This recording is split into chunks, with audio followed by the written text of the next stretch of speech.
Hello and welcome to Ignited Voices. Over the past 5 months, this program has prepared young Saudi talents as global citizens and gave them skills for representing our nation at high profile global gatherings. This leadership program prepared you with the skills not only to communicate, advocate, and engage on a global level, but also to interact with a high impact network of global leaders. Welcome to Presentation Day. My name is Noor Khiyal and I will be your MC for this evening. Let's take a moment to welcome our esteemed judges who are all very well versed in the field of global affair. We have Sheikh Tanjib Islam, Head of Government Affairs, World Economic Forum. We have Sara Al-Khadari, LCE MPA candidate and Y20 Sherpa. And last but not least, Dr. Manuel Sherbert, founder of Behavior and public policy expert. Thank you, esteemed judges, for being here. And we will get started with our first participant to present, Abdulaziz Al Aqil, and following him will be Malak Al Zahrani. So if you could please get your presentations ready and share the screen.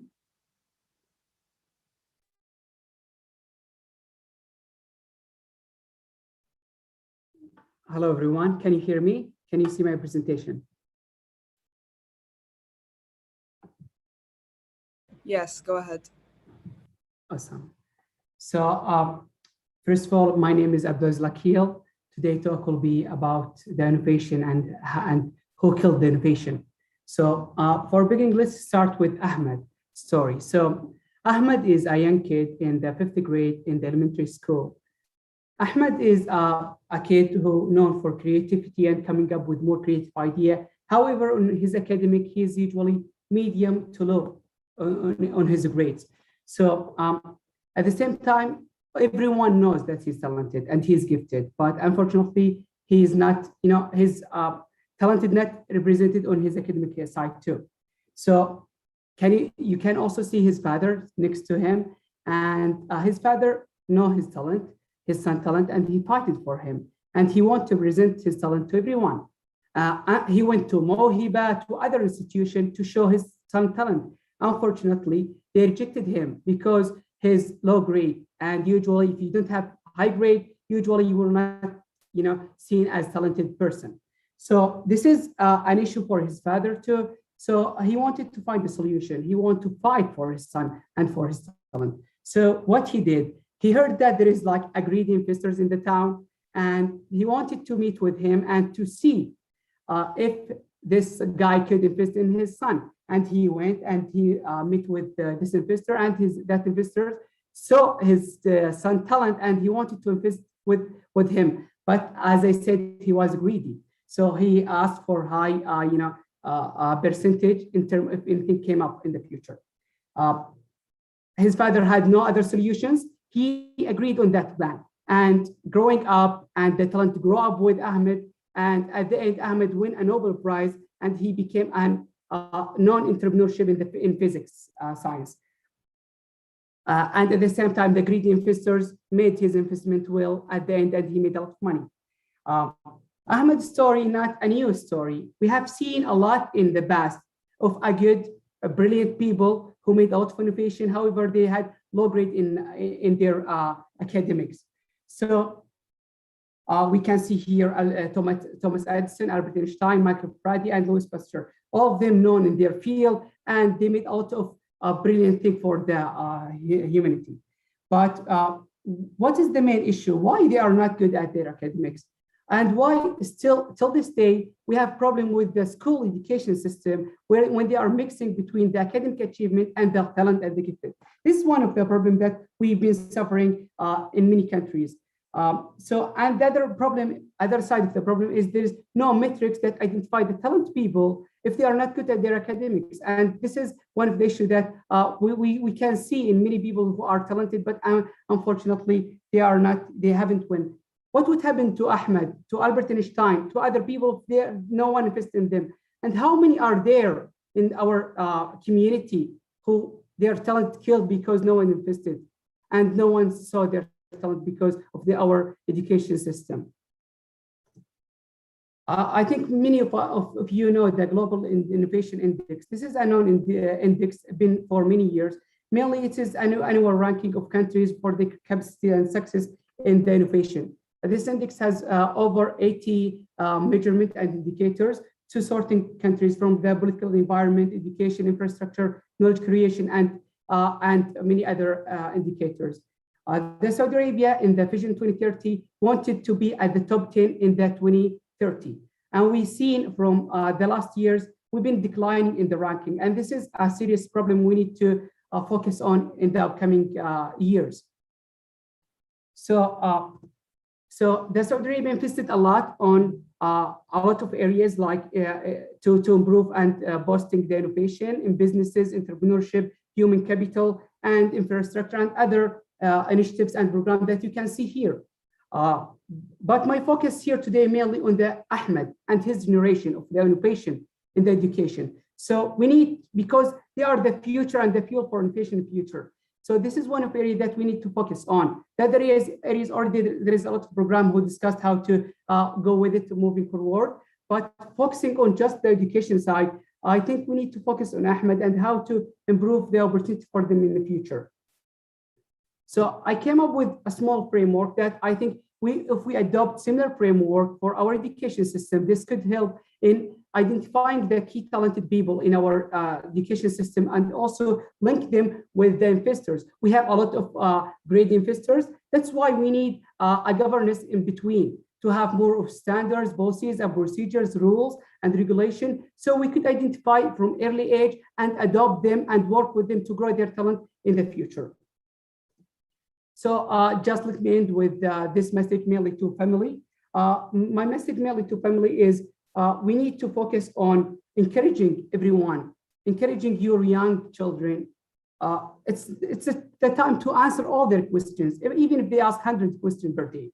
My message to the education system, today's world is different than before. We need to open our perspective to the future. What's the need for the future? How are we gonna improve the innovation in the future? We need to change our education system. We need to have more of reliance system that we could build and to come up with creative way to identify the talented people in our community.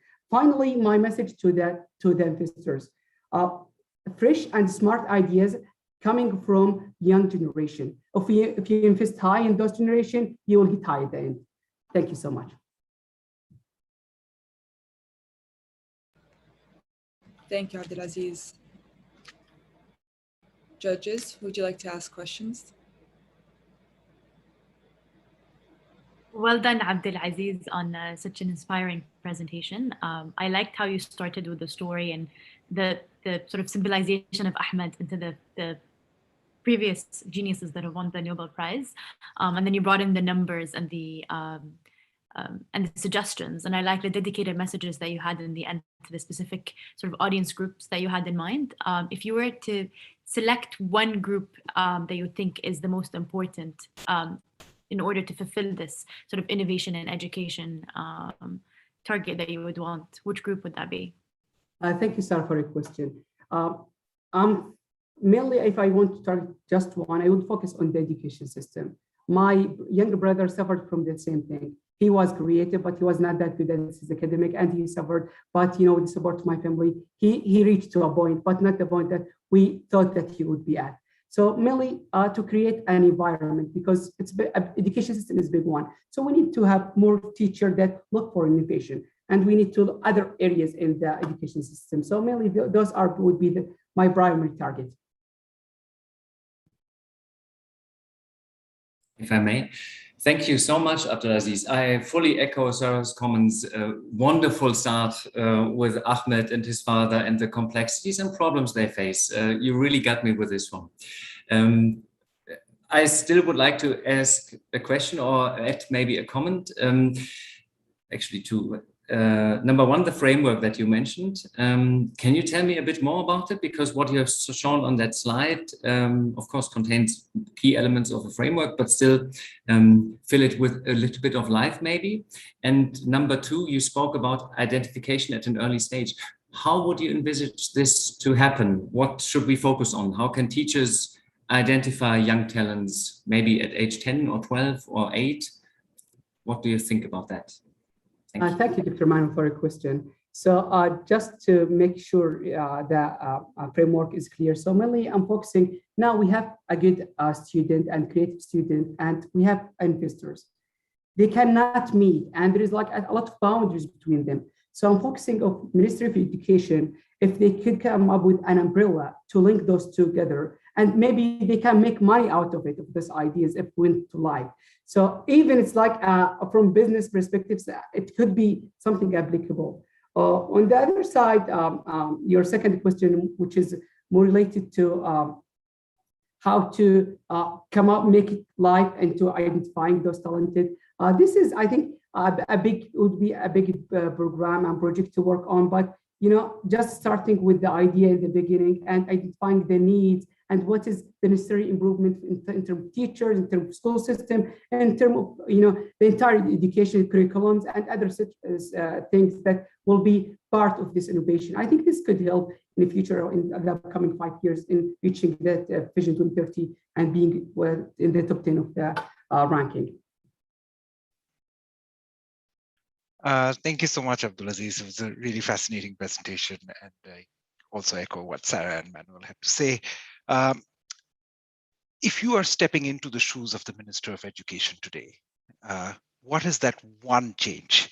And you have unlimited budget. What is that one change that you would make? This is a good question. I'm glad I'm not in their shoes right now, but if I were in their shoe, I would think mainly starting with the way of thinking. We have issue with, killing the talent at the beginning. So the way of communication between the teacher and, helping the young generation to think wide. We've been probably just focusing on the book. Don't think wide. This is one issue that I think if we just focus on the ideation of how teachers communicate and grow the talent in their student, this I think a good start, and to fulfill with other steps going forward. But I think this could be a good start for beginning. Hopefully this answered your question. Thank you, Aziz. Thank you, judges. Very interesting topic. Next off, we have Malak Al-Zahrani, and after her is going to be Ahmed Nahas. So please get your presentations ready. We look forward to listening.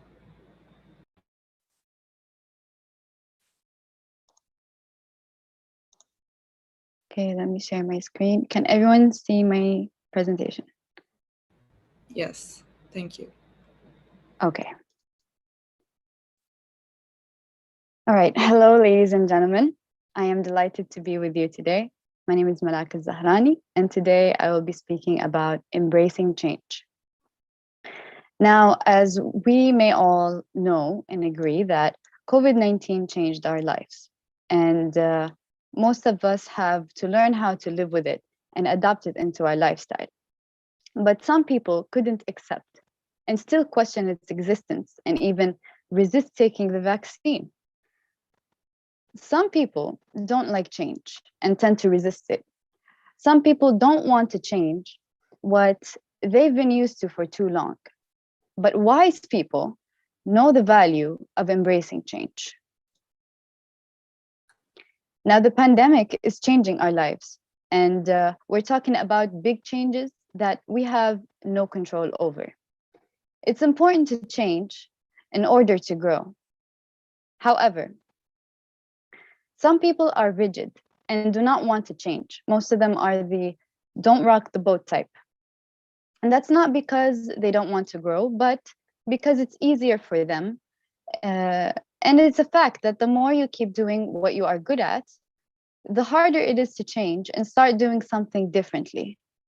For some people, companies, and countries, implementing change is a huge dilemma.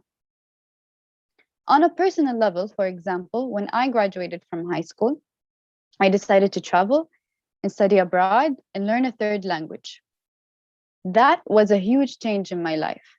I had the choice to either embrace that change and move forward, or go back to my same old routine back home, give up on the idea, and just go empty-handed.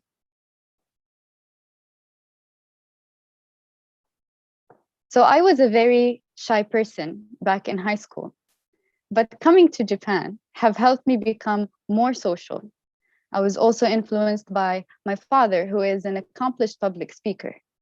I tried to emulate him by entering the speech contest in Japanese that boosted my confidence in speaking the language. Now, by embracing the change, I managed to master the Japanese language, enhance my personality, strengthen my character, and expand my horizon. I had the pleasure of speaking to Japanese audiences about my country on several occasions, utilizing my Japanese language fluency. Change on a national level is evident in my country's ambitious Vision 2030. Saudi Arabia is going through a significant social and economic change that's taking the country to new heights over the next few years. The youth and the women empowerment are at the heart of the kingdom's Vision 2030, with far-reaching social and economic goals. The World Bank recently ranked Saudi Arabia as the fastest growing country in the world. Now, Saudi women, for instance, are in leading roles today, whether in government positions or in the private sector. I see them holding high-level positions and continuing to represent our country proudly worldwide in various fields, such as innovation, media, entertainment, sports, and politics. Women empowerment is profoundly bigger than ever, but also different things are changing in Saudi on a huge scale, such as opening up for tourism and implementing mega projects to improve the quality of lifestyle for the citizens and residents. Always remember that change is inevitable and it's the only constant thing in life. Thank you.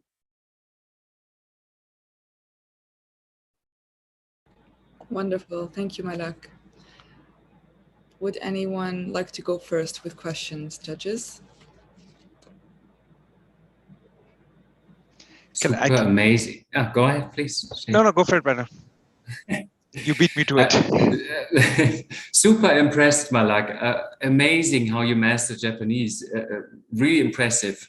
And I like how you used your personal story to relate to the kingdom's transformation, how it's going on, and what we are observing actually in daily life here. But what would you recommend then to government officials, how to move forward, how to manage change in an appropriate way and also sustainably? So Vision 2030 is all about change. And I would recommend that the government officials would listen to the youth, listen to what they have to say, and make the youth just communicate and just spread awareness about certain subjects that aren't, let's say, talked about, or spread awareness about economy, spread awareness about different topics. So I think that would be my answer. Oh, thank you so much, Malak. It was really fascinating, and as an observer from outside looking into the kingdom, it is fascinating in terms of what's happening. But let me ask you slightly differently. If there's a change which you would want to reverse, what would that be? In general or in Saudi? In Saudi, let's say, based on your presentation now. That's a great question. Something that I would like to reverse. Okay, so something that I would like to reverse would be probably women empowerment. It's a great thing. It's a great initiative that everyone's speaking about it. But on the other hand, men get to have their rights as well. So I would be on both ends. So like equal rights and spread more awareness to it, I guess. I love that answer, Malak. I think that it really speaks about how much women empowerment is becoming a very symbolic movement in Saudi, and it's amazing. I have a question about your own personal experience, and I loved how you used that as an example throughout the presentation. If you were to replicate it to other young people in Saudi, how would you go about doing that? So I would love for Saudi youth to just try and do something out of the norm. Just go outside and challenge themselves, whether it be a new language, a new hobby, a new experience. So with challenges, I realized that me coming here, it made me challenge myself in different aspects. And that helped me grow, not only on a personal level, but mentally, and just try to be more understanding with people. So I think just challenging yourself and just be able to just openly embrace the change, that would be my advice to them. Thank you, Malak. Thank you, judges. Next up, we have Ahmed Nahas, and following him will be Majid Bushnag. Ahmed, feel free to share your screen. Perfect.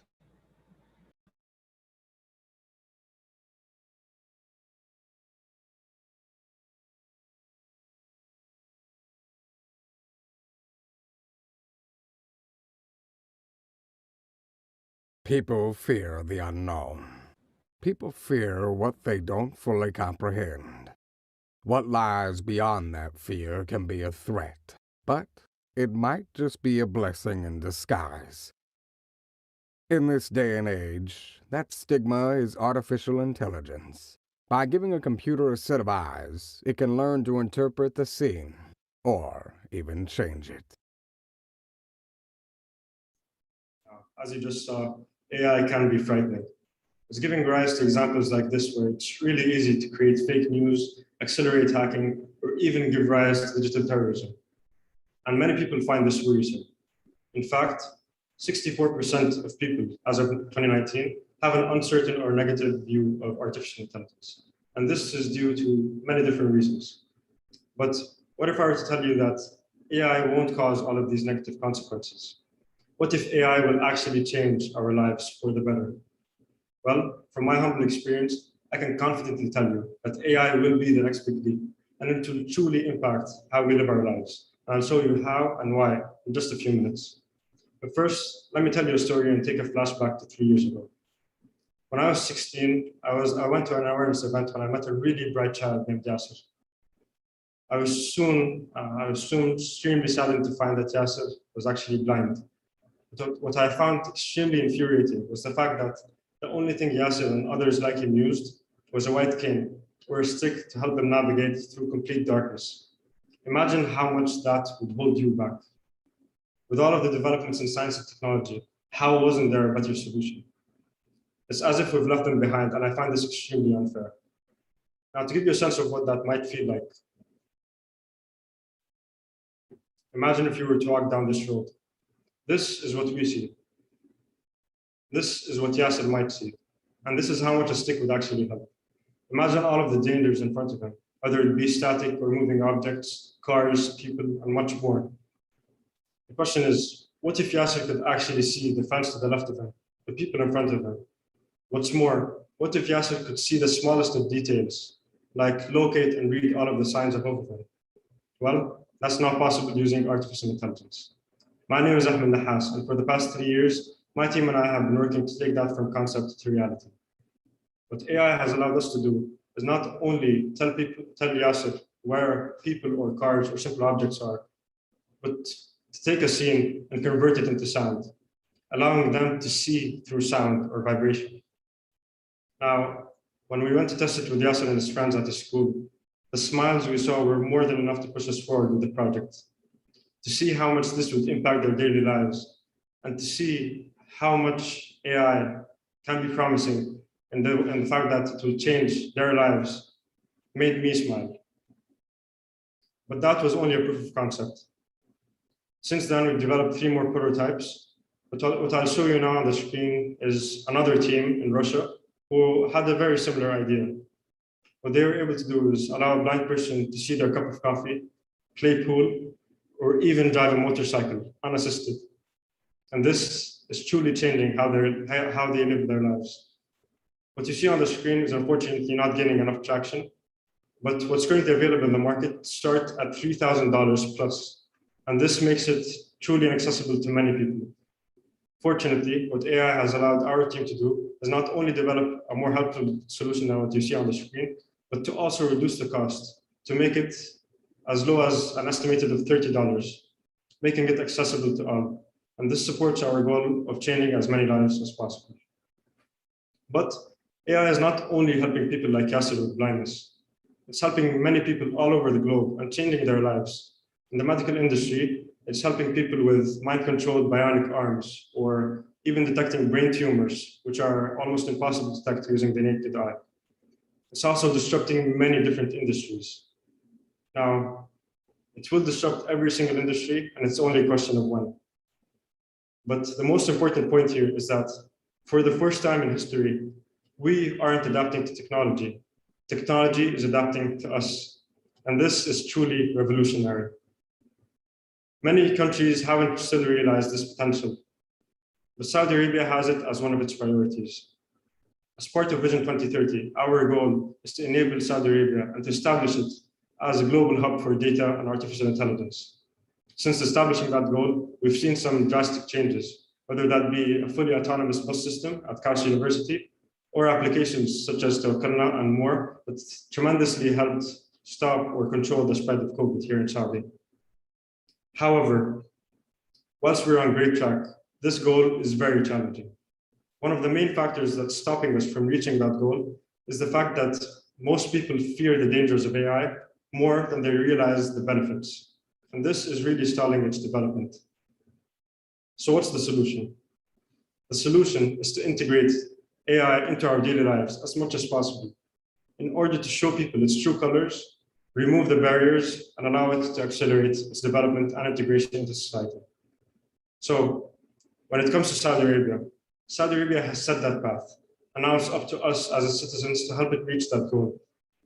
Therefore, for me, as an electrical engineering sophomore, that meant helping the blind. For you, whether you're an engineer, a doctor, an influencer, or in business, I urge each and every one of you to find some way to support AI, whether that be as simple as spreading the word and capitalizing on the benefits, or even better, by integrating it into your specific fields. In doing so, we can accelerate its integration and allow Saudi Arabia to prosper. And will also change people's lives all over the globe. Therefore, in doing so, you can change people's lives. In doing so, we together can make Saudi lead that change. And finally, in pursuing AI, I welcome you to a new age of human capability. Thank you for your time. Incredible. Thank you, Ahmed. Judges, would you like to go ahead? I'm sure there are many comments and questions. Mashallah, Ahmed, the work you're doing is quite inspiring. But thank you so much for that. If you were to develop a framework or a way for people to get involved with AI and sort of dispel the negativity around it, what would be one thing you'd do? That's an excellent question. I think there are mainly two ways or two methods we must focus on. The first is trying to raise awareness. But in order to raise awareness, the best way to raise awareness is through experience. And that's by integrating AI or by pushing forward its development with what's currently available in the market. So for instance, here in Saudi or at KAUST did a great job by developing autonomous bus system. And in doing so, many people now see the positive side of AI. And that dispels the negative viewpoint of AI. And therefore, I find the best way to shift that balance and to show people the true colors of AI, we must integrate it in all our different fields to show people how much it's needed.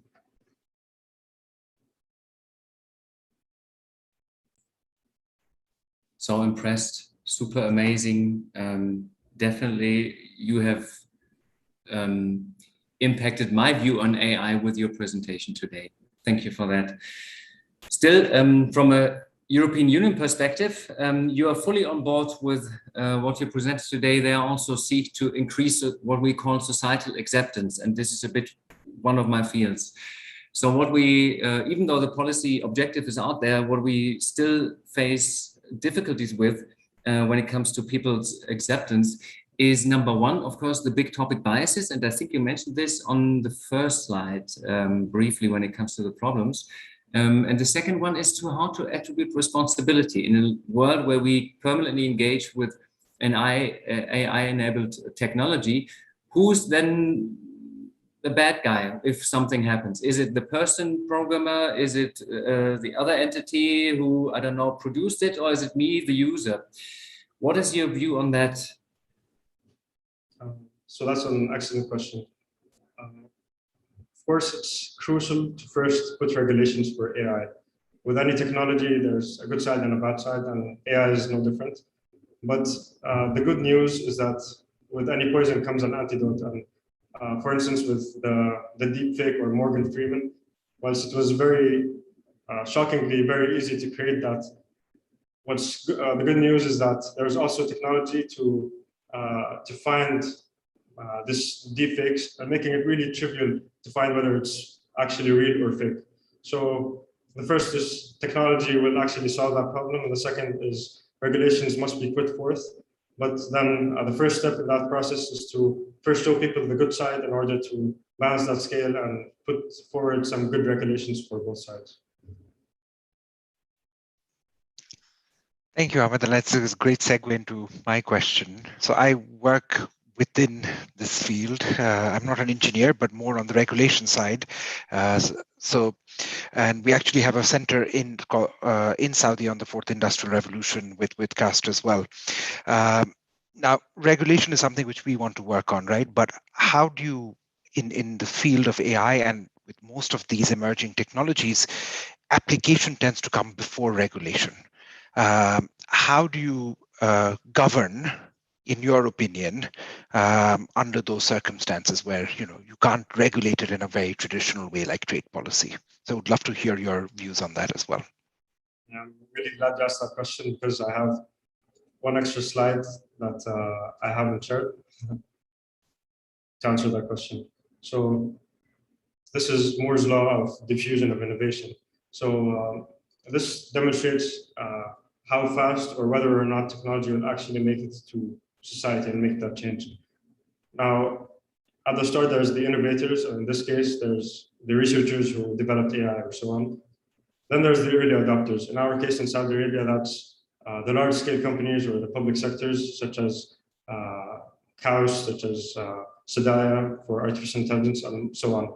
So these companies can afford to use AI or to test it out, and they have information about AI. So regarding your question, we're currently in that stage of early adoption, and therefore these companies can control that regulation, and given that they're the public sector, then that's a good thing. But then comes our turn with the early majority. We're currently in this chasm where we're in between the early adoption and the early majority.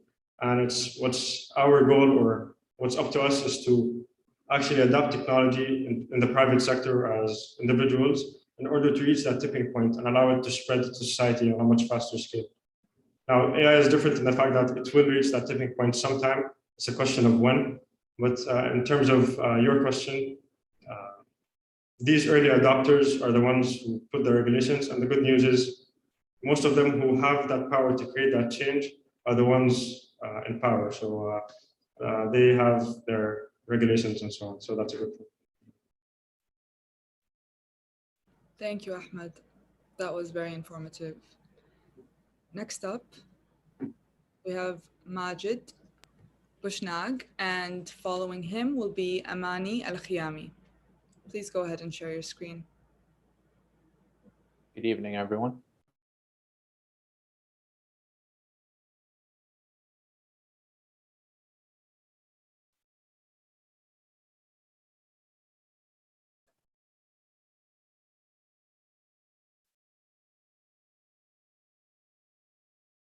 Can you guys confirm if you see my screen?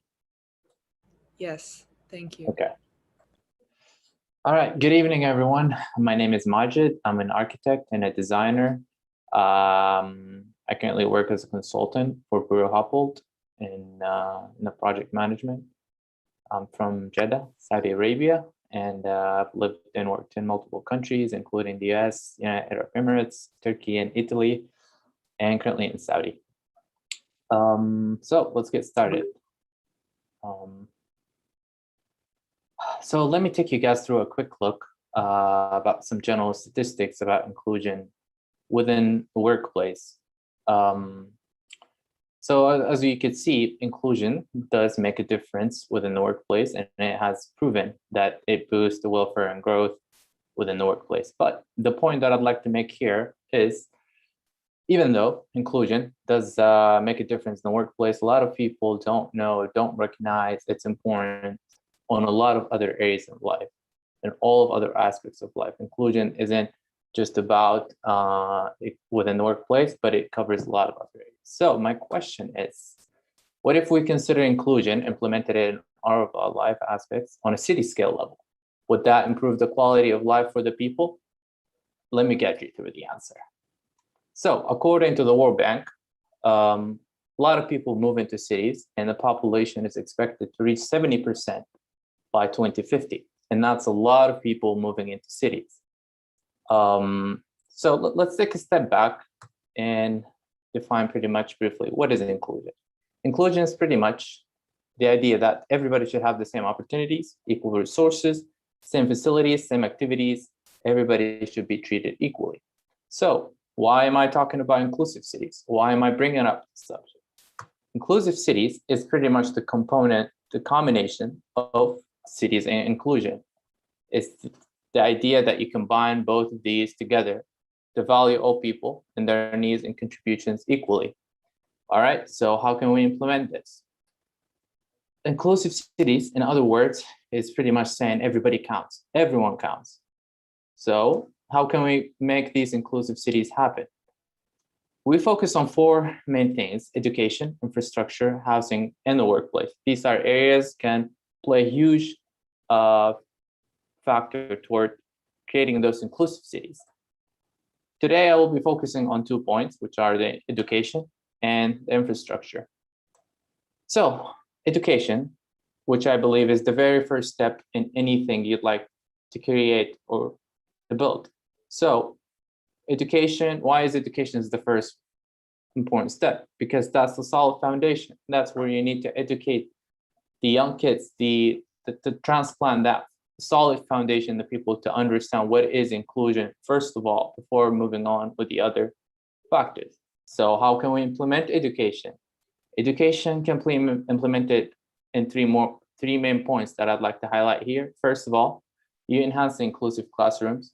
Let this happen within the classroom. Let the kids know about it. Let everybody know about it and see it. The second, you need to make that visible for everybody. It's not just you teach a textbook and that's it. No, it's more about you need to promote that. Let's promote the community awareness. Let's show that in public. Third, I think it's important to establish an inclusion council. It's very important to have a council that overlook and oversees the inclusion. How is it going? Is it proceeding? Is it improving? What can we do to improve? So that's, as a solid foundation, education is very important. Second, social justice in the public realm. And this comes more from a personal experience, as I come from an architectural and landscape architectural background. It's something that I've been practicing. Social justice in the public realm. So what is that? Why is that important? Because we are influenced by the built environment. We are influenced by the way we act out justice and things. Justice is acted out pretty much in public. So that's where I would say that's where the field is. So how can we implement the social justice within the public realm to improve and build those inclusive cities? I highlighted in 3 main points. Let's enhance accessibility for all. Let's consider all sort of people for buildings, walkway, parks. Let's include all types of people. Let's not exclude anybody in that. Second, let's involve the communities in cities design. They know better than we do. Let's get the neighborhood people to get involved in the city's design. They do much better than we know, the experts is not, the experience is not everything. You need to get this community engaged in building those cities if you want to create those inclusive cities. Third, enhance communication. Get people to engage together. Get them to act out together, to see that's, in other words, make it a norm. Make it a norm in the public for people to get along together. It doesn't matter what type of person you are, what gender. It doesn't matter what your beliefs are. Just get them out there. Get them to engage together. So, in these 2 points, I'd like to highlight briefly how is that impacting the Saudi vision, or what is the results in 3 main important results. First, it will enhance the productivity and creativity. Once we provide that comfortable, amazing environment for the person, the creativity level and the production level will go high.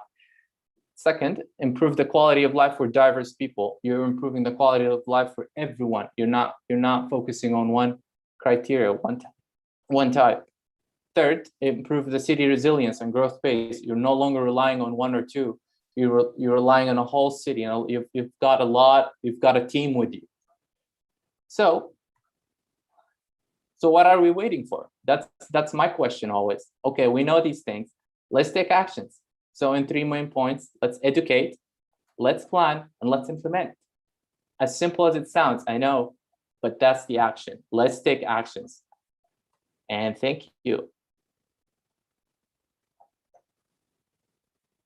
Thank you, Majid. Who would like to go first? I don't mind going. First. Oh, sorry. Go ahead again. Now it's your turn. No, thank you so much, Majid. Really enjoyed the presentation. Let me ask you a bit differently from a personal angle there. You said you lived in 10 countries, so you must have lived in as a bare minimum in 10 cities as well. No, sorry, not 10 countries. I've lived in multiple countries, but not 10. I've lived in about 4 countries. Yeah. Okay, that's fine. Yeah. Which is the most inclusive city you have seen so far in your experience, and why? And is what they have done there, is that replicable in the Saudi context? So far, I would say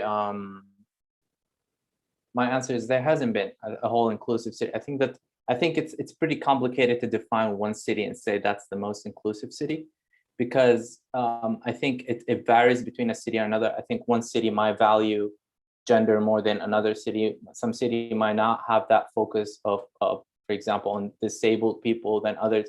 To answer your question in short, I don't think I can define one city that is more inclusive than other, but my approach is, I think, covers every country. I think we're all not there yet. There is no country that is inclusive yet. It's just that matter of differences between different countries. I don't want to mention certain criteria here, but I think I'm pretty clear on that.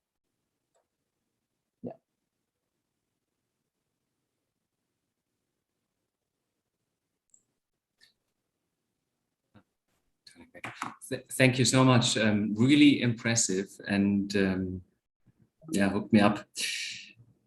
A comment. You proposed the 2 elements, education and then social justice for the public realm. In the education area, when you showed the slide, I had the feeling, wonderful ideas, but to me, from what I know from this field, not absolutely compelling, because it might also create some boomerang effects.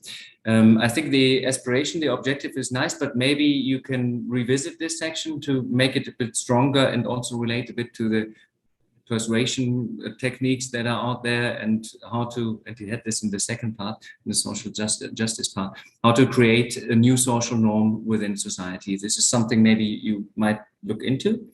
The second part, however, the social justice component is really strong, and maybe it's even worthwhile to only focus on this one. I think this is also your background, yeah, and add more examples, exactly like Sheikh already mentioned. Maybe you don't find the ideal best case reality out there, but maybe you have cases that you can plug together to create a vision for how it's supposed to be. What are the processes? How do we need to engage with our community members? yeah, what are the methods and instruments that we can utilize properly to make our communities and cities more inclusive? I agree. Yeah, that's helpful.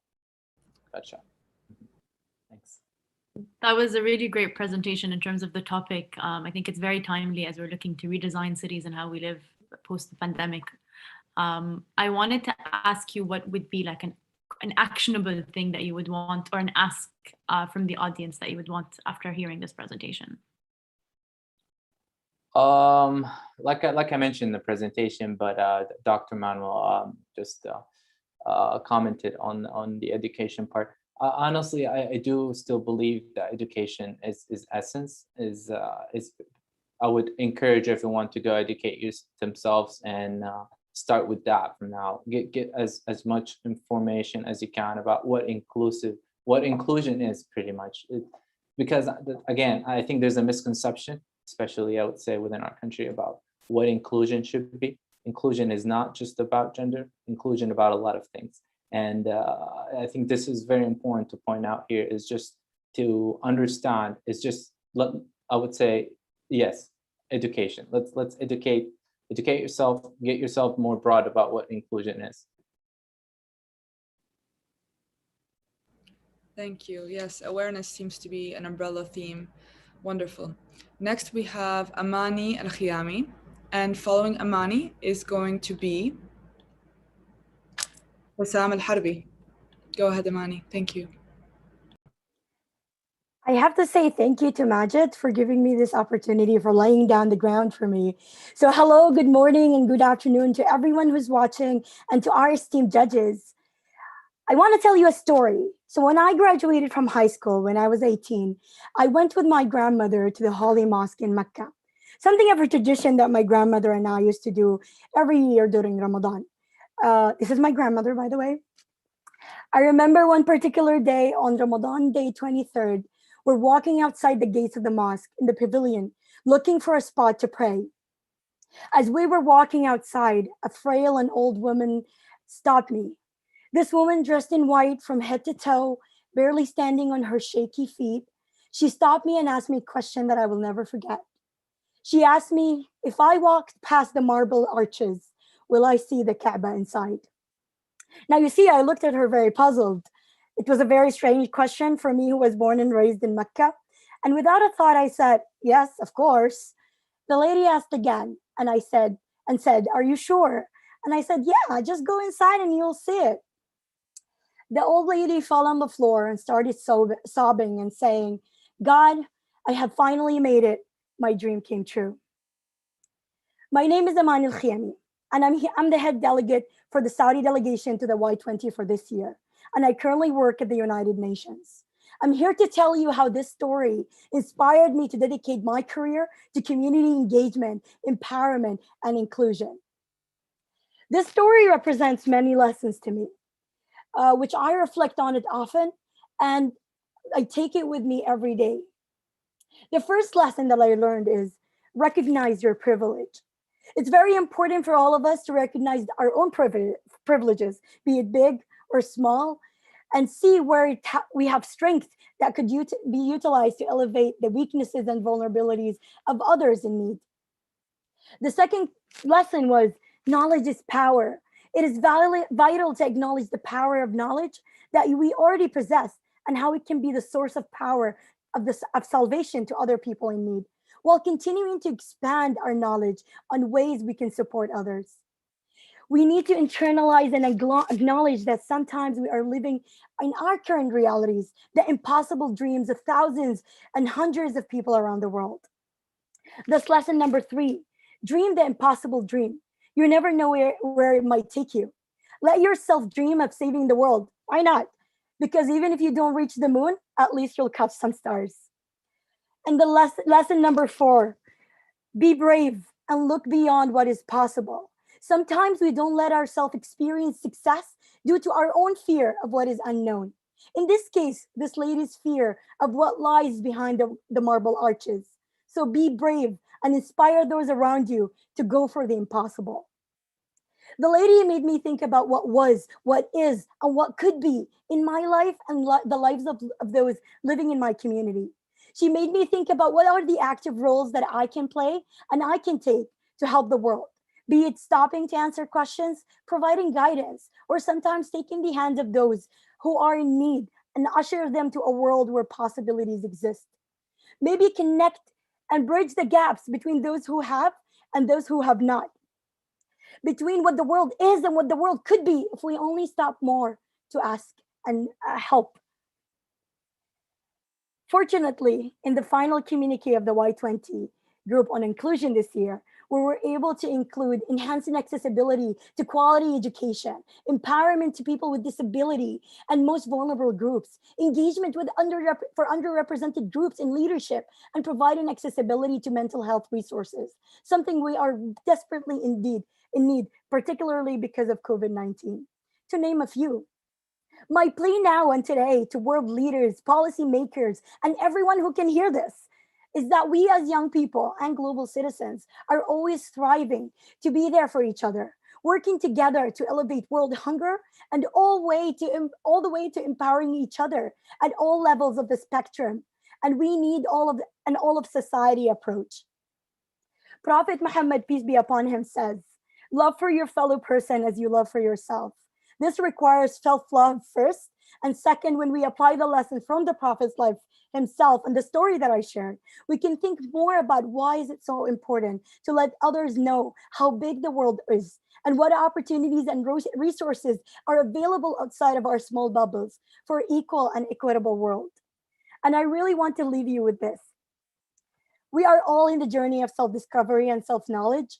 Thus, in order for us to be on the path of making the world into the reality that not the one that we just need, but also the one that we deserve, it is vital to share knowledge with those around us and at the same time learn from them and humble ourselves for a world that not just no one is left behind, but a world where we all move forward together. Thank you very much.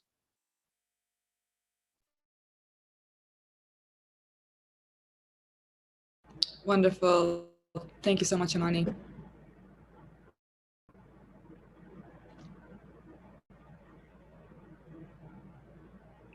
Judges, Amani, there's not too much to say at the moment. I'm still speechless. I mean, such a motivational speech, so inspiring, full of power and burning energy. And I think, yeah, you got also a couple of messages here in the chat from our colleagues, to which I can fully agree. So you got me hooked up on my emotional side, on my religious side, everything wonderful, from A to Z. What you left me with at the very end is, maybe this was intended from your side, but it is a question mark. Yes, we need to do something. This is clear. Yes, we need to do it together. Clear. And yes, we need to move ahead. Yeah, the journey that you described, to experience something together from within. But how can I actually make this first step? Me as a person, or us as a group here together, what can be the first step? Thank you very much for your question. And I definitely did that very intentionally, because there's just so many different ways we can do and start.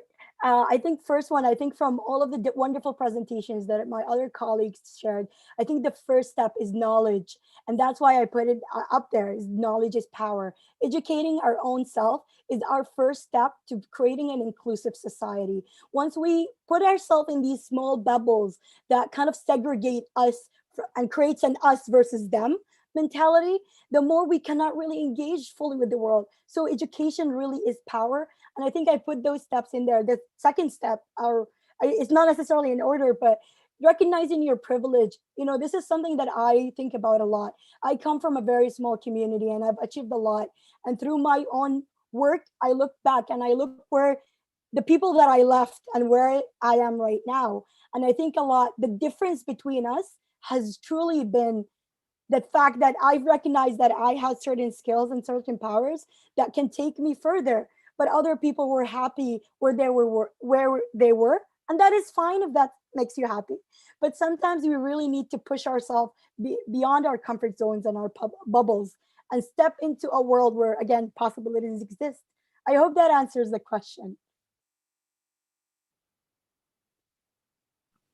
Mashallah, Amani, very, very inspiring. I mean, I think I echo what Manuel said in all the messages in the chat, and you got our emotions, you got our energy, and that was quite wonderful.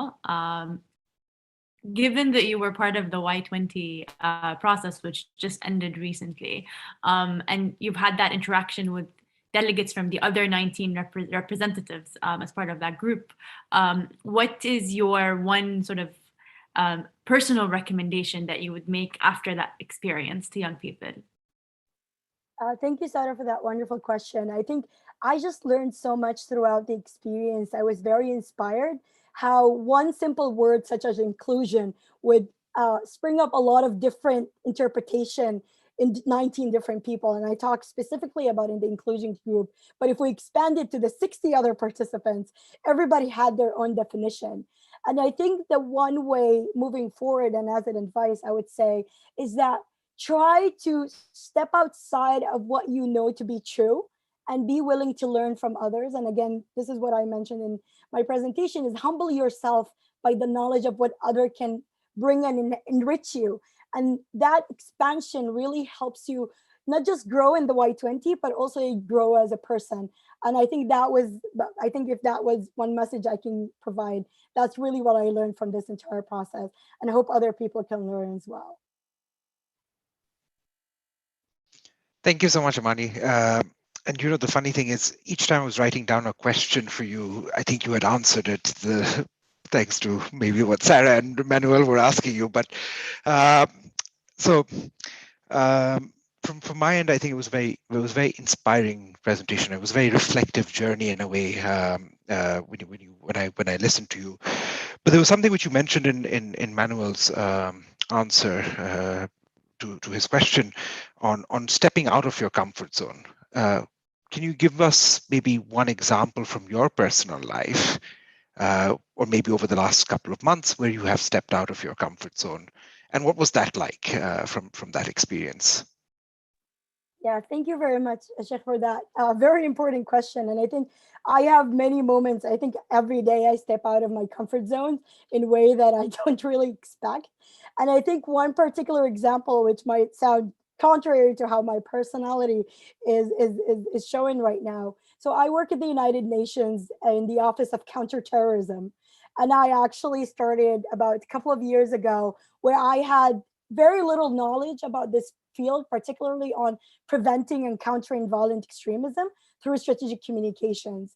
And it was a very interesting journey that ended last week.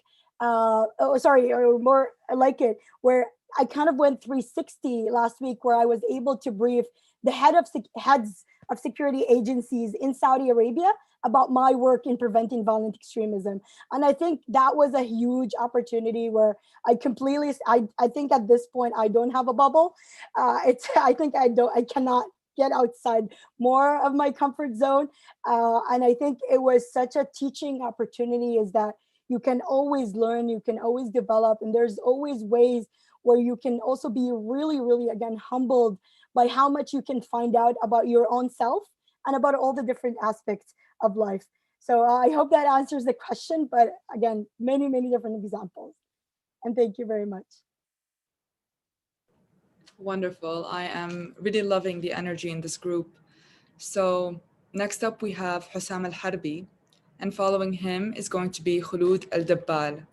Feel free to get your presentation ready and share your screen. Assalamu alaikum. Hello, everyone. I'm not sharing my screen, and Amani raised the bar high for me, but it's okay, inshallah, I can do it. We always hear about sustainability until this term has become, for some people, no more than a cliche or a word we repeat in order to show that we have a high level of understanding and knowledge and keeping pace with the latest global concepts, even if we do not believe in that or do not realize its importance in the development project that we're working on. But that's not true. In fact, moving towards this path and taking into account the tools that make these projects sustainable is very important for us, no matter how different our interests and areas of focus might be.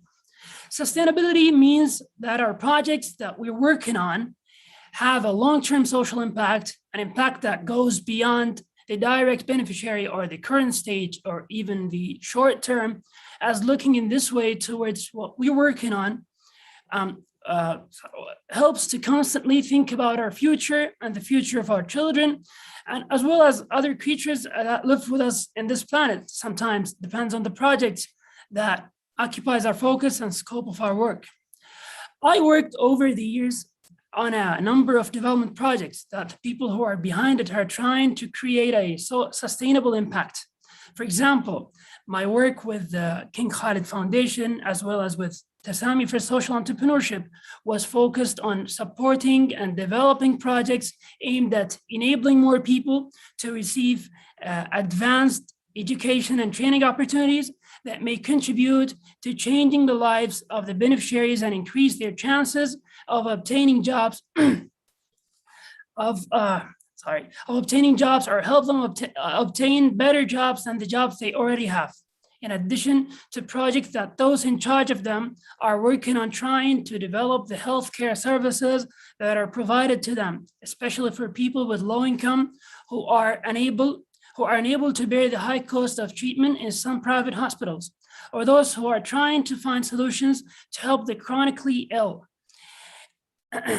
And I do not forget to mention the projects whose owners' focus was on solving the environmental challenges that the kingdom faces through the use of renewable energy sources and linking entrepreneurs with the agencies that provide these services and other fields in which they were working, each in his or her competence to take sustainability very seriously and work to apply the factors that may lead to achieve it as soon as possible.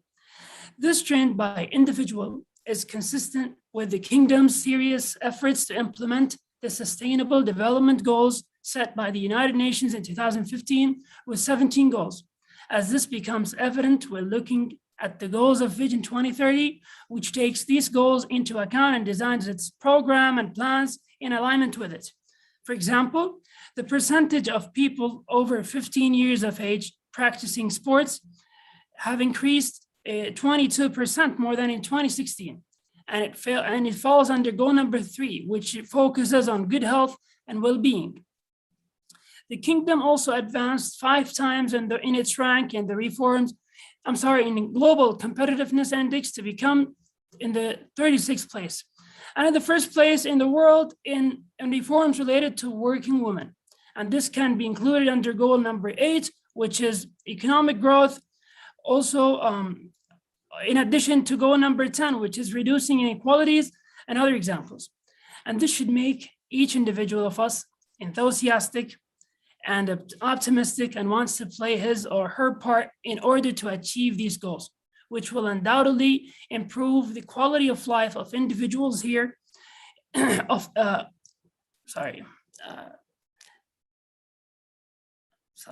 I need to make sure. Yeah, and then we try to transfer the impact that by little in the region around us and the whole world, as this effort can be done in a way collectively and collaboratively, locally and globally.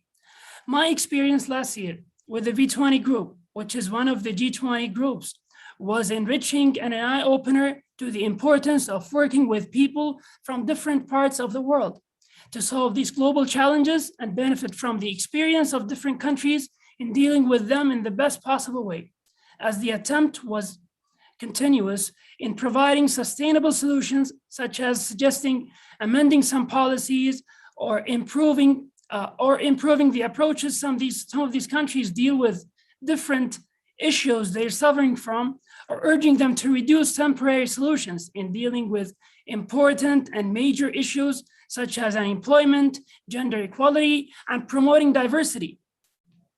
In addition to reducing energy waste in their countries, which occurs without taking into account the negative impact of that in the long run, and other aspects of that need sustainable and effective solutions to start working on as soon as possible.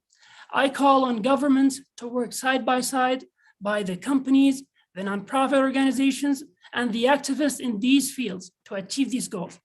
I also believe in the importance of intensifying awareness campaigns that starts with young people in their schools and universities, so that sustainable solutions will always be their way of dealing with various social problems that are they taught and trained to solve. Thank you. Thank you, Hussam. Judges, who would like to go first for questions? I can go. Sarah, please go ahead. Thank you. I wanted to say, well done, Hussam. You got us hooked in the beginning when you talked about the negativities of the topic of sustainability, and then you spun that very well to get us into the actual topic, and also how you made it personal by talking about the different experiences you've had. What's your ask of young people today in terms of what they can do, the small action that they can take as global citizens? Well, I think it's our part as people who work in this field, as governments, to involve them, to engage them in our solutions, in our projects that we are focusing on solving these stuff, to create this awareness on the importance of sustainability. Because I think, well, we're in 2021 and many people are involved in that, but I think still some people who doesn't exactly understand why is it important to have sustainable approaches and projects. So this is my opinion. Thank you, Hussam. I personally enjoyed, of course, very much that you referred to Values 20 last year, and it's nice to see you again in this context here. Sustainability. At the beginning, you mentioned already, like Sarah said, that we dislike always dropping this label without really knowing what's behind it. And then at the end, but it's still clear, and you made this point, we need to talk about this topic and bring it somehow into our social contracts. And this would be my question. So you had a couple of recommendations to governments, probably also G20, I mean, whatever entities we have out there. How about, I should better ask it as a question. What would be your approach to define sustainability, maybe coming from a youth perspective, how to create an intergenerational contract that is fair? What is your view on that? Is there something you could imagine to do and push? Well, I believe that maybe we need to embrace that the sustainable projects who succeed in that. So because people, well, it's a bit clear theoretically, but maybe we always need to embrace the successful, I would say, examples, so that maybe we know that this is doable. We can do that. So yeah, that's I think that's an approach maybe we need to do in the future, in the soon future, to be honest. So yeah, I think this is one of the approaches I would recommend we start with. I mean, just last comment. I was thinking somehow about a proposal coming from the global youth to the decision makers about a new kind of understanding, a social contract on sustainability for the globe, and coming from the youth. So serving your generation, the ones after, and so forth, not coming from the old white man that we have out there. Yeah, that's great. I'm ready to be in. Well, thank you so much, Hussam. We live in a very fractured world. Like today, it's and achieving, as you said, sustainability is a word which is thrown around. And I think similarly, SDGs as goals are also thrown around, right? And to achieve what we want to achieve by 2030 would require very strong levels of cooperation, right? And you made a call out to governments of the world. And the interesting thing there for me was governments. So taking on a macro view, how do you foresee this international cooperation to happen? And where do you think people and youth like yourself and those colleagues who are on this call, like that role that you can take, being Saudis who have a role in the G20 and other international forums for other vulnerable countries and countries who can help? Like, what would you do in that regard? Well, I think there's there's a work has been going, but maybe need to be improved. Sometimes it can be slow. Speaking of the cooperation between the countries, but I think they need to do much more in terms of helping also, as you mentioned, the countries, I would say less fortunate communities and countries. The reason why I chose to speak on a macro level or speaking on governments, I believe that change needs to be to come, I mean, up, down. I mean, because the countries, governments, they make the policies, they make it easier for people to work. Either they were NGOs, either they were companies and different entities. So I think we need to start with that. Thank you, Hussam. Thank you, judges. So next we have Khulud Al-Dabbal, and then we have our final participant for this evening, Muhammad Gabbani. Khulud, feel free to share your screen. Can you hear me? Can everyone hear me? Yes.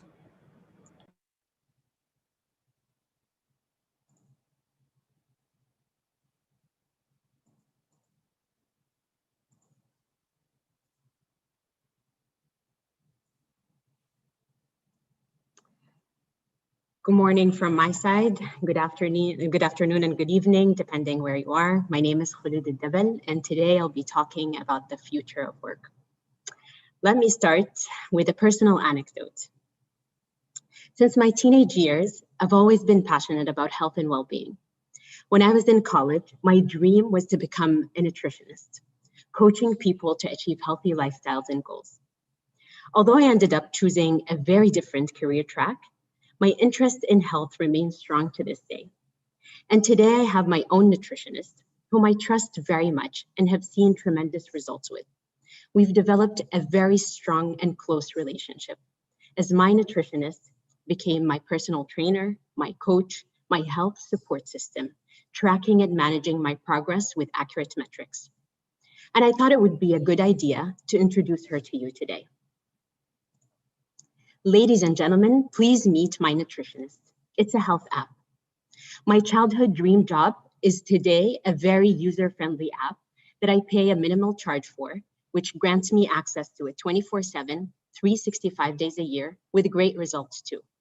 And on a regular basis, there's a software update that makes my experience more personalized and effective towards my personal goals. What more could I ask for, besides that dream job that got thrown out the window? You might be wondering, okay, so what's Khulud? Where are you going with all of this? Well, before that, I'd like for you to take a moment and think about your own careers, the job activities you're performing on a daily basis. How much of it could be automated or digitalized? And how will it change in the near future? Let's take Dr. Manuel as an example. My understanding is that your field requires a lot of research, data analysis, data collection, data processing, recognizing patterns, and coming up with insights and recommendations. How much of that could be performed more efficiently by AI and machine learning? Now, not all jobs will be replaced, but a good portion of work activities will change. Over this brief presentation, I'll be talking about the future of work. Over the past years, we've seen big changes in the labor market due to the fourth industrial revolution. From a rise in automation, adoption of AI and machine learning to remote working trends. Thereafter, COVID-19 happened, which accelerated that technology adoption even further, making the future of work closer to the present. As a result, we're seeing a lot of jobs being displaced, especially those requiring low skill sets such as administrative jobs, and new opportunities growing, especially in emerging industries such as the green economy and the tech industry, requiring different set of skills. This shift in skills requirement is causing a skills gap that continues to widen and creating systematic unemployability for those who stay behind and a growing shortage of qualified labor. Now let's put this into perspective. According to the World Economic Forum, 50% of all employees will need reskilling by 2025. 40% of current workers' core skills are expected to change as adoption of technology increases. And this is on a global level. Now let's bring it closer to home.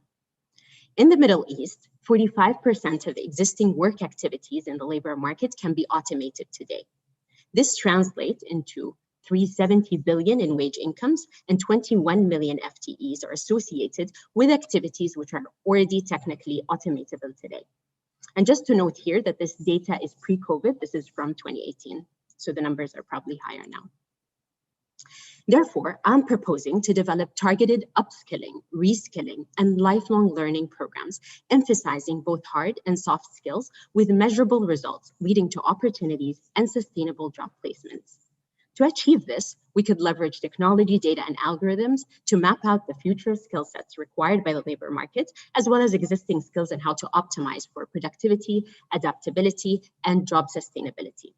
These programs will require close collaboration between all relevant stakeholders, including educational institutions and both the public and the private sector. This proposal is very much aligned with our Vision 2030 under the theme of a thriving economy. In fact, it specifically relates to the Human Capability Program, which is one of the vision realization programs and aims to develop citizens' capabilities, prepare them for the future, and support them to seize new opportunities. Finally, is the Youth 20 delegate for Saudi Arabia this year, covering the track of innovation, digitization, and the future of work. This was one of the policy proposals I advocated for and led at the Y20 summit under the Italian presidency this year, which was met with great support from other country delegates as well as government leaders. And I'm proud to say that it was successfully included in the Y20 communique this year. My next step is to continue advocating for such policies and ensure that Saudi Arabia has the best systems and frameworks in place to achieve our targets, have a resilient labor market that is adaptable for the future, and develop the most valuable energy source we have to achieve our vision, our human capital. Thank you.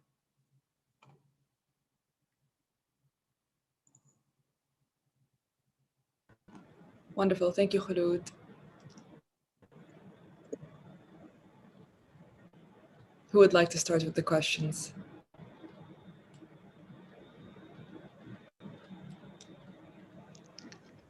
I can go. I was waiting for Manuel, but I think that the tagging game can wait for the next round. No, fantastic presentation, Khulud. Obviously, being from the forum, the numbers looked very familiar, and the aspect there was, and I'm sure my colleagues who work on this will be very happy to see it being used so appropriately. Often, I think policymakers, right, like struggle, and in our discussion with them as well, we know this, they struggle to make that choice, right, like between reskilling, upskilling, because there'll always be someone losing out. You can't reskill someone who's at age of 55 or 60. They don't have enough time left in their career. What are some of those social safety net frameworks that I think you alluded to, but you didn't go much in detail, that you think policymakers can look into as they look at this wider reskilling, upskilling kind of program for the country? Thank you for your comments, and that's a good question, actually. I think a big aspect of this whole skilling need actually is about the perspective of lifelong learning. And that's something that should be embedded in everyone, from the youth to people even at the older age. Lifelong learning is more of a journey that's never ending, and it focuses on self-development, continuing to learn all the time. And I think with having that mindset, then age doesn't matter, or where you are doesn't really matter. What matters is having that mindset that I want to learn, and maybe to the point that Amani had mentioned, and humbling yourself all the time. I always need to improve, and I always need to develop myself to match where the current economy and where the labor market is. I don't know if that answers your question.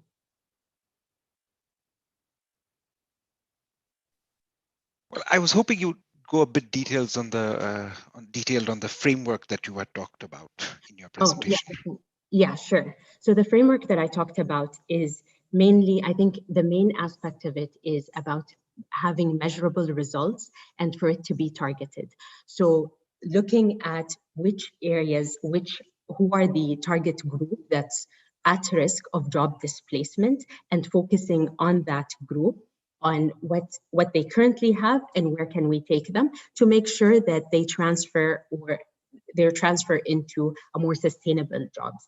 And I think this is what I focused on even in the advocacy at the Y20, is more about measurable results, having matching systems that to make sure that the programs are effective versus having kind of a large scale program that's well funded, yet we don't know whether or not it's working. Is it targeting the right group or no? So I think really it's having that research and data into which group is actually more at risk of job displacement and focusing on that group. I like that approach a lot, Khulud, and one can see, I think, very clearly that you are quite experienced in presenting these topics and advocating for them. Very impressive.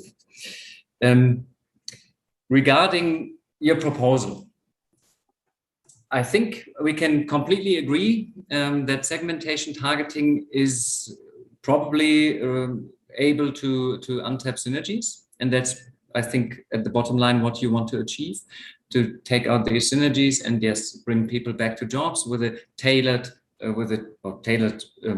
spectrum of programs.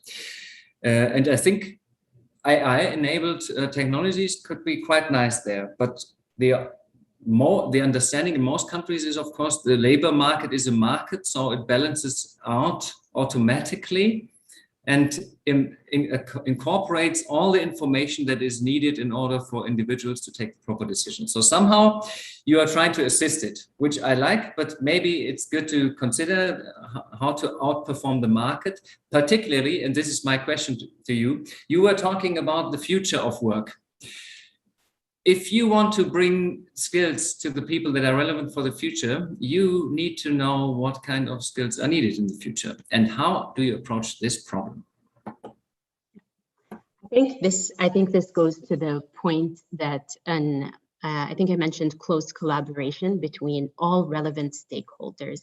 And I think with that, like, for example, well, I work in NEOM, and NEOM has 14 sectors that are all very futuristic.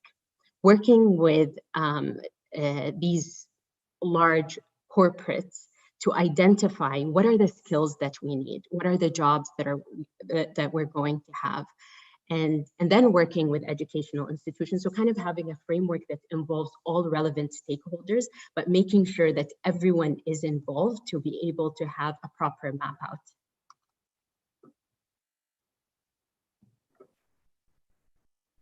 Well done, Khulud, on such an amazing presentation, mashallah. And the topic, I think,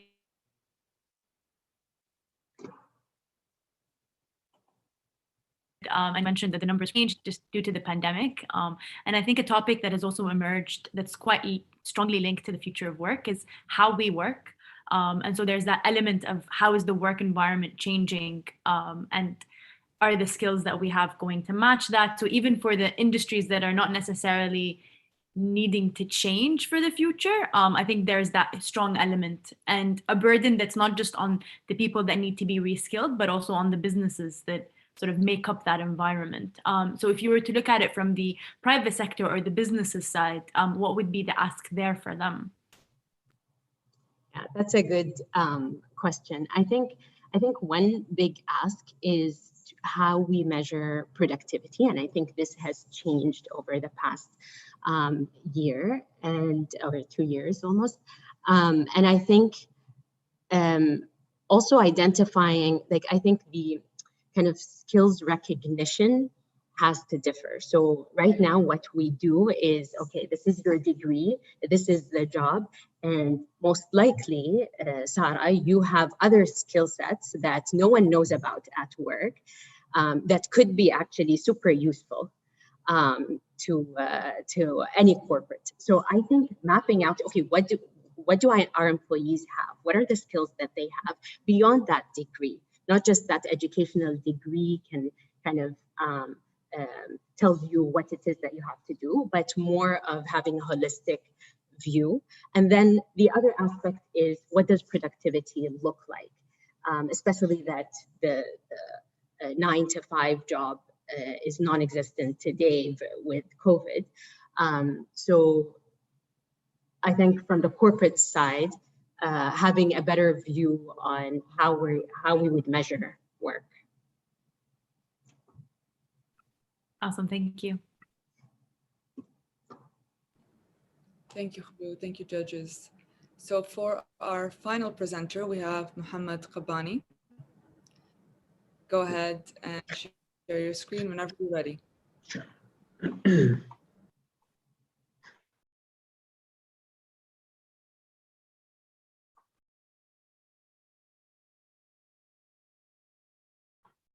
I hope that my presentation is clear for everyone.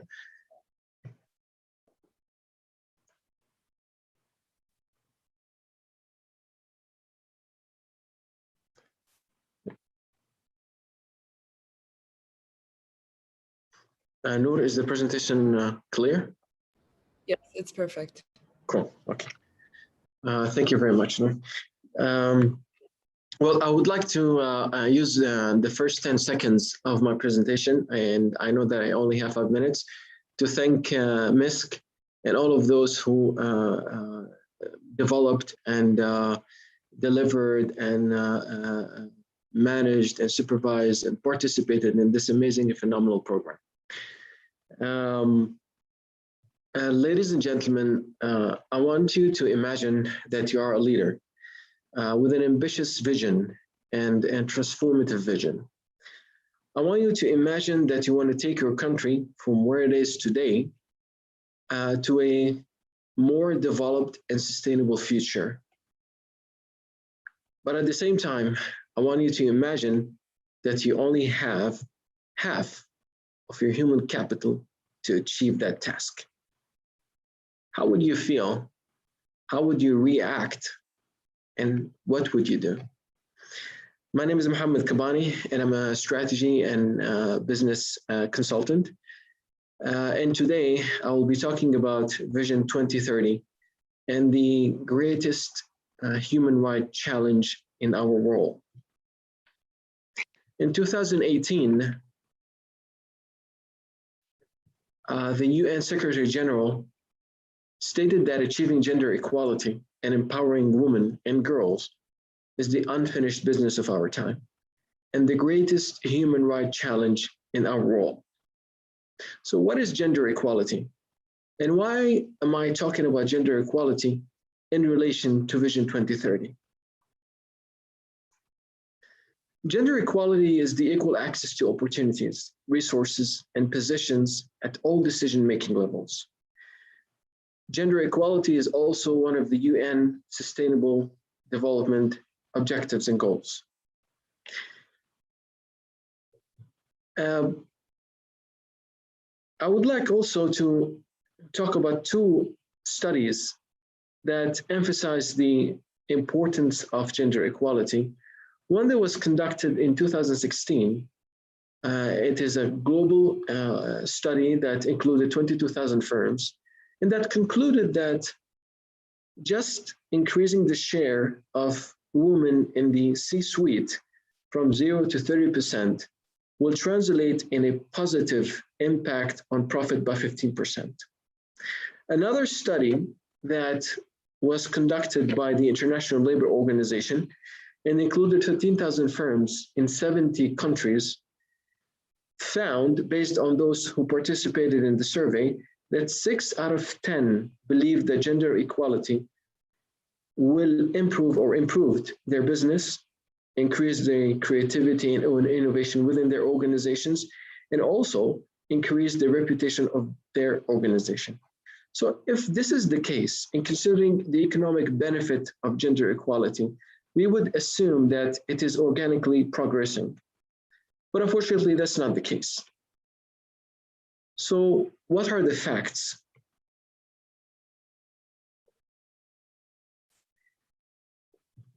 When we look at the 500 companies in the US Fortune, only 7% are female CEOs.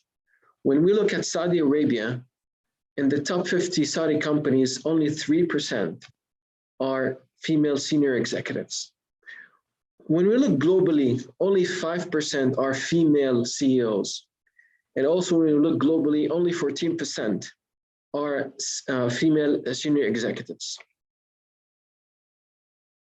So how did Vision 2030 address this challenge? The vision had or has 96 strategic objectives, 11 key strategic program, and is touching in a number of areas such as education, manufacturing, trading, tourism, and so on and so forth, to develop and change in our country. But what is really fascinating that one of, or at least two of these objectives, or 96 objectives, were clearly addressing the issue of gender equality. One of them was, it stated that we want by 2030 to increase women participation in the workforce from 22% to 30%. What is so amazing for me is that by 2020, we've achieved more than that objective, reached the target of 33%, and which is an increase by almost 64%. The Crown Prince in 2018 was asked in an interview in the famous program 60 Minutes about, or are women equal to men? And his answer was, absolutely, we are all human beings and there is no difference. I wholeheartedly believe that with a leader like the Crown Prince, that one day the challenge of gender equality will be part of the past. I know that we are on the right track. And at the same time, I know that we are heading towards the right direction and we are traveling in a very fast pace. However, I would humbly recommend that we look at three things when we address the topic of gender equality. One is to review continuously our regulation and our policies in the labor market and make sure that they are in support for gender equality. I also recommend that we review our HR processes and de-bias them from anything that would hinder gender equality. And also I would recommend a high level of transparency when it comes to the topic of gender equality and women empowerment by publishing the changes that are happening in this arena. I believe that our current leadership, words and actions assure that women are an essential part of the journey of developing and executing and creating Vision 2030. And I believe that we should collectively work towards a more equal society and make the challenge of gender equality part of the past. Thank you very much.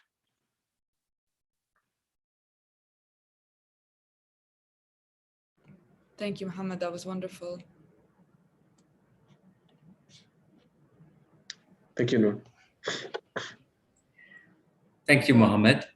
On the last slide, you had the three recommendations, which I like them all, and I think they're all relevant. And I think you made a perfect point and a good case here, very solid, that we have to do something.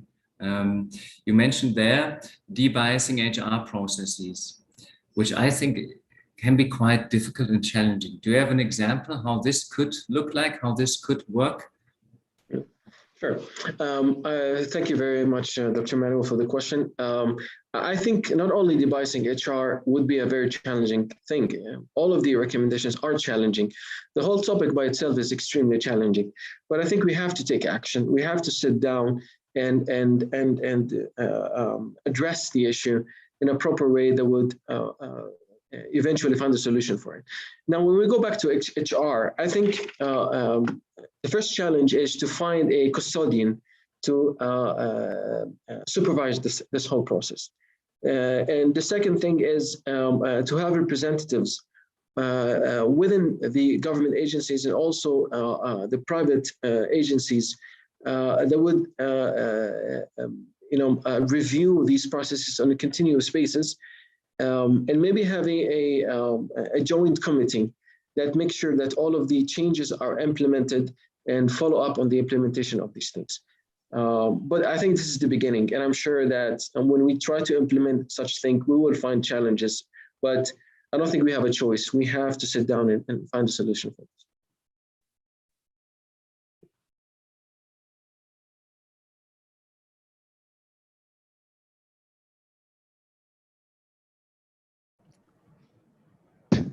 Sarah, please go ahead.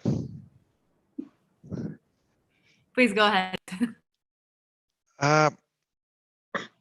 Thank you, Sarah. I think there was an interesting fact there, Mohammed. One was, you said the target has already been met, which was, 9 years ahead of time. So I would be, one question for you there is, do you feel that the target was maybe too low to start off with? So, what would be your take on it? But number two for me also is the fact that for a lot of these things, there is at the beginning always a great momentum, and that does not necessarily always continue when it comes to policy making, and then it can get lost. So what would be your advice to policymakers in order to ensure that people don't get complacent, but rather build on this and continue to take this forward in terms of achieving the recommendations that you put forward? Thank you for the question. Let me start by answering the first one. When it comes to the target is met, yes, I think when the targets were set, probably we did not understand the power and the ambition of the Crown Prince at the time.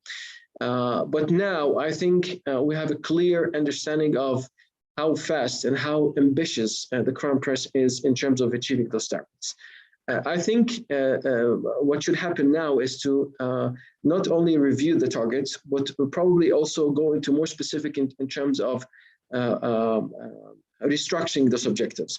So the first objective that was achieved is the increasement of the women in the workforce.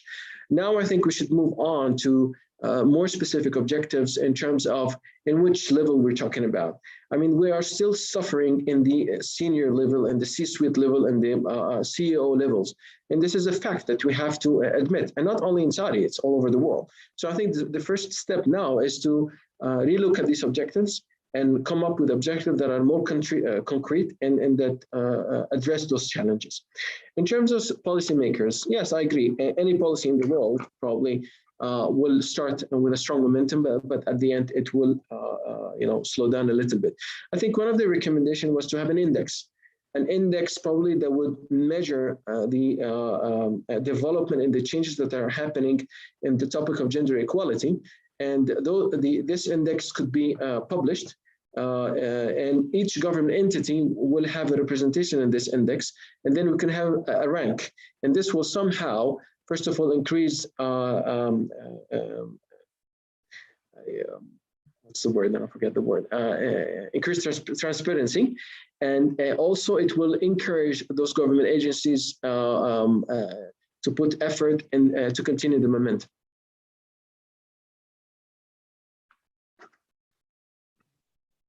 Thank you, Mohammed, for your presentation. I think the topic is one that's not only important for Saudi, but the world, and actually intersects with a lot of the other topics that we've heard today, like inclusion, the future of work. And so my question would be to you, the numbers are still low on a global scale.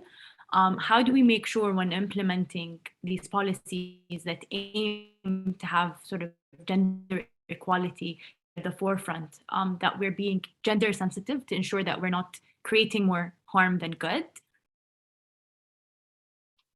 Can you repeat the question, because the voice was... Sure, no worries. So how would you ensure that the policies are gender sensitive? The aim is to have more gender representation in all levels of work, but we also need to make sure that we're not creating more harm than good. So how would you go about making sure that the policies are gender sensitive? Yeah. I think that's a great question. I think the first step when it comes to policy creation, we have to make sure that everyone involved in creating those policies represent the whole spectrum of those who will be impacted in the future: women, men, probably Saudis, non-Saudis, and so on and so forth. And by bringing all of these people in one table and creating the policy, I think we'll be able to address the issue of or become more sensitive when it comes to creating a policy related to gender equality. But I think this is not the only thing that we have to put in our mind. Also, when we start implementing these policies, we have to review them on a continuous basis, because a policy is not it's never perfect. I mean, you have to follow up and make sure that the policy is really achieving its result and not creating any harm here and there. That's wonderful. I'm so happy to hear that. Thank you, sir. Thank you, sir. Well, that makes for the last presentation of this evening. I want the participants to give a big congratulations to themselves and a big thank you to the judges for being here. This has been a space of so much empowerment and only bigger and better things